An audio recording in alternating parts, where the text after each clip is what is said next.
kas kuram ir laime, bet tad mēs šeit runājam par emocionālo stāvokli, par mentālo veselību, par kuru pēdējos gados par laimi runāja ļoti daudz, jo tas nav nekas tur ārpusē.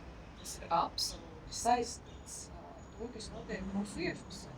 Jo viss, kas notiek mūsu apkārt, tas nedaši par gaisu, ko mēs elpojam, kādas deglas satur, bet arī par notikumiem. Es nezinu, kādus cilvēkus ikdienā saniec, kādi tev darba modēļi, kā mājās ir stress vai nav stress, jo šī kādi netveramie apstākļi izraisa reālus fizioloģiskus, bioķīmiskus procesus, palaižu procesus organismā, kuri ir izmērāmi, kuri ir apskatāmi.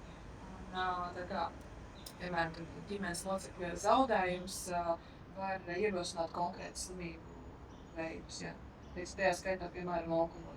Pat dažādas konkrētas onkoloģiskas veidus, jo tur ir ilgstošs stress darbā, mobbings. Tas ļoti daudz tiek pētīts, ļoti daudz kas ir izpētīts, kā tas mums ir.